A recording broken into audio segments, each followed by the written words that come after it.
अंग्रेजों और अन्य यूरोपवासियों ने इस दौरान भारत पर ही नहीं दुनिया के अधिकांश भाग पर राज्य किया। अतः इस बात को केवल भारत के संदर्भ में नहीं देखा जाना चाहिए। ये बात पूरे विश्व के संदर्भ में महत्वपूर्ण है और इसका कारण यह है कि समकालीन पश्चिमी जगत टेक्नोलॉजी में, राज्य, सेना और प्रशासन से संबंधित ज्ञान में शेष विश्व से बहुत ही आगे था। यदि और आगे बढ़कर देखा जाए तो इन सब का कारण ये था कि यूरोप में छापेखाने का प्रयोग सैकड़ों साल पहले से होता आ रहा था, जिसके कारण ज्ञान संपदा को कागज के पृष्ठों में सहेजना और उसका लाभ उठाना बहुत आसान हो गया था। यूरोपीय राज्यों ने इस ज्ञान संपदा का उपयोग अपने हित में किया, जिसके कारण उनके लिए दूसरे देशों पर कब्जा करना और उसे बनाए रखना बहुत आसान हो गया था। ये स्थिति तब तक बनी रहनी थी जब तक विजित राज्यों के निवासी भी बड़े पैमाने पर उनके ज्ञान का प्रयोग आरंभ न करते। प्रश्न जून की भारत के संबंध में है, अतः मैं इस संबंध में कुछ ऐसे कारकों का उल्लेख करना चाहूँगा जिन्होंने भारत में लंबे समय तक अंग्रेजों के राज्य को संभव बनाया। ये निम्न हैं। अंग्रेजों ने भारत के आंतरिक प्रशासन में कम से कम हस्तक्षेप किया और प्रशासनिक परिवर्तन भी बहुत धीरे धीरे किए, जिसके कारण भारतीय लोगों को बहुत बाद में एहसास हुआ कि उन पर शासन करने वाली सत्ता विदेशी है और उनके आर्थिक शोषण का यही कारण है। उदाहरण के लिए बंगाल में अंग्रेजों ने पहले दीवानी अधिकार अर्थात कर वसूलने का अधिकार ही लिया और फौजदारी प्रशासन के अधिकार तभी लिए जब देखा कि इससे बदइंतजामी फैल रही है।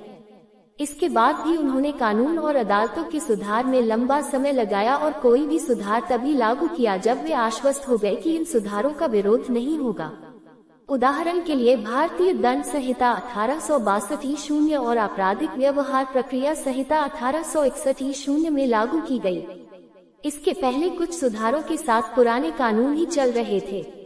सच तो यह है कि जब तक दादा भाई नौरोजी की पुस्तक poverty and British rule in India प्रकाशित नहीं हुई, लोगों को उनके आर्थिक शोषण का एहसास नहीं हुआ।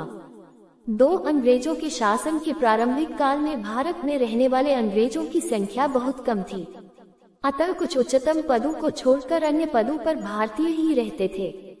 इस कारण सामान्य भारतीयों का अंग्रेजों से प्रत्यक्ष संपर्क नहीं रहता था। इस कारण उनके मन में अंग्रेजों के पराये होने का भाव नहीं आता था। सन 1857 के विद्रोह के बाद अंग्रेजों को भारतीयों की वफादारी में विश्वास नहीं रह गया, अतः उन्होंने सभी महत्वपूर्ण पदों पर अंग्रेजों को नियुक्त करने की नीति अपनाई। इससे भारतीय लोग अंग्रेजों के प्रत्यक्ष संपर्क में आए और उन्हें अनुभव हुआ कि अंग्रेज उनसे भिन्न ही नहीं, उनसे नस्ली घृणा करने वाले भी हैं।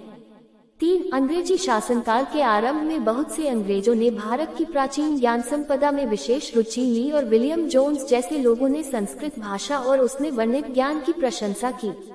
इससे अलग हेनरी विवियन डेराजियो जैसे कई अंग्रेजों ने पश्चिम के उदारवादी विचारों का प्रचार करके भारतीयों को आधुनिक विचारों से परिचित कराने का प्रयास किया।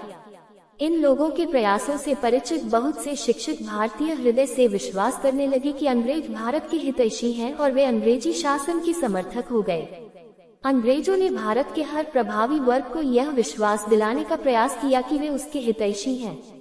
प्राचीन विरासत पर गर्व करने वाले उत्तर भारतीयों को उन्होंने समझाया कि वे भी आर्य भाषा बोलते हैं और संस्कृत बोलने वाले प्राचीन आर्यों के वंशज होने के नाते वे उनके लिए पराये नहीं हैं।